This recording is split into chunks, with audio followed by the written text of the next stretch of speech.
ವಿಶೇಷ ಕಾರ್ಯಕ್ರಮಕ್ಕೆ ಸ್ವಾಗತ. ನಾನು ಕುಸುಮ. ವೀಕ್ಷಕರೇ, ಇವತ್ತಿನ ಕಾರ್ಯಕ್ರಮದಲ್ಲಿ ಖಗ್ರಾಸ ಚಂದ್ರಗ್ರಹಣ ಅಂದರೆ ಏನು?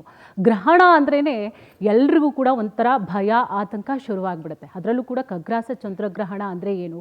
ವರ್ಷದ 2ನೇ ಜೊತೆಗೆ ಕೊನೆಯ ಚಂದ್ರಗ್ರಹಣ ಇದಾಗಿರುವಂತಹ ಕಾರಣವಾಗಿ ಸಾಕಷ್ಟು ವಿಚಾರಗಳನ್ನು ಇದ್ರ ಬಗ್ಗೆ ತಿಳ್ಕೊಳ್ಬೇಕು ಅನ್ನುವಂಥ ಕುತೂಹಲ ಕೂಡ ಈಗಾಗಲೇ ನಿಮ್ಮೆಲ್ಲರಲ್ಲೂ ಕೂಡ ಇದೆ.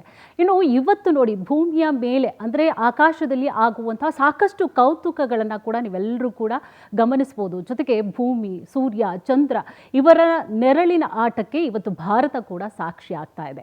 ಸೊ ಈ ಒಂದು ಸಂದರ್ಭದಲ್ಲಿ ನಾವು ಏನು ಮಾಡಬೇಕು, ಏನು ಮಾಡಬಾರ್ದು, ಅಥವಾ ಯಾವ ರೀತಿಯಾಗಿ ನಾವು ಇರಬೇಕು, ಜೊತೆಗೆ ಗ್ರಹಣದ ಸಂದರ್ಭದಲ್ಲಿ ಯಾವ ರೀತಿಯಾದಂತಹ ನಿಯಮ ವಿಚಾರಗಳನ್ನು ನಾವು ಪಾಲಿಸಬೇಕಾಗತ್ತೆ, ಈ ವಿಚಾರಕ್ಕೆ ಸಂಬಂಧಪಟ್ಟ ಹಾಗೆ ಇವತ್ತಿನ ಕಾರ್ಯಕ್ರಮದಲ್ಲಿ ನಾವು ತಿಳಿಸ್ಕೊಡ್ತಾ ಹೋಗ್ತೇವೆ.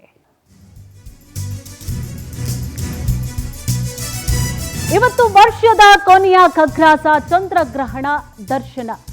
ಭಾರತದಲ್ಲೂ ಸಂಪೂರ್ಣವಾಗಿ ಗೋಚರಿಸಲಿದ್ದಾನೆ ಚಂದ್ರ. ಹುಣ್ಣಿಮೆಯ ಹಾಲ್ಬೆಳಕಿನ ಅಂದದಲ್ಲಿ ಕಾಣಿಸ್ಕೊಳ್ತಾ ಇದ್ದಾನೆ ಇವತ್ತು ಚಂದ್ರ. ಗ್ರಹಣದ ಸಂದರ್ಭದಲ್ಲಿ ಸಂಪೂರ್ಣವಾಗಿ ರಕ್ತ ಚಂದ್ರನಂತೆ ಕೆಂಪು ಬಣ್ಣದಲ್ಲಿ ಇವತ್ತು ಕಾಣಸಿಗಲಿದ್ದಾನೆ. 5 ಗಂಟೆ 27 ನಿಮಿಷಗಳ ಕಾಲ ಚಂದ್ರಗ್ರಹಣದ ಪೂರ್ಣ ಅವಧಿ ಇರುತ್ತೆ. ಭಾರತದಲ್ಲಿ ರಾತ್ರಿ 8 ಗಂಟೆ 50 ನಿಮಿಷದಿಂದ ಚಂದ್ರಗ್ರಹಣ ಆಗಲಿದೆ. ಇವತ್ತು ವರ್ಷದ ಕೊನೆಯ ಖಗ್ರಾಸ ಚಂದ್ರಗ್ರಹಣ ದರ್ಶನ ಆಗ್ತಾ ಇದೆ. ಭಾರತದಲ್ಲೂ ಕೂಡ ಸಂಪೂರ್ಣವಾಗಿ ಗೋಚರಿಸಲಿದ್ದಾನೆ ಚಂದ್ರ. ಹುಣ್ಣಿಮೆಯ ಹಾಲ್ಬೆಳಕಿನ ಅಂದದಲ್ಲಿ ಇವತ್ತು ಕಾಣಸಿಗಲಿದ್ದಾರೆ ಚಂದ್ರ. ಗ್ರಹಣದ ಸಂದರ್ಭದಲ್ಲಿ ಸಂಪೂರ್ಣವಾಗಿ ರಕ್ತಚಂದ್ರನಂತೆ ಕೆಂಪು ವರ್ಣದಲ್ಲಿ ಸಿಗ್ತಾ ಇದ್ದಾನೆ. ಗ್ರಹಣದ ಹಿನ್ನೆಲೆಯಲ್ಲಿ ಬಹುತೇಕವಾಗಿ ದೇವಸ್ಥಾನಗಳಲ್ಲಿ ವಿಶೇಷವಾದಂತಹ ಪೂಜೆಗಳಿರುತ್ತೆ ಇವತ್ತು. ಇನ್ನು ವಿಶೇಷ ಪೂಜೆಯ ಬಳಿಕವಾಗಿ ಸಂಜೆ ವೇಳೆಗೆ ದೇಗುಲಗಳ ಬಾಗಿಲುಗಳು ಕೂಡ ಬಂದ್ ಆಗಲಿದೆ. ತಿರುಪತಿ ತಿಮ್ಮಪ್ಪನ ದೇಗುಲ 12 ಗಂಟೆಗಳ ಕಾಲ ಬಂದ್ ಇರಲಿದೆ ನೋಡಿ.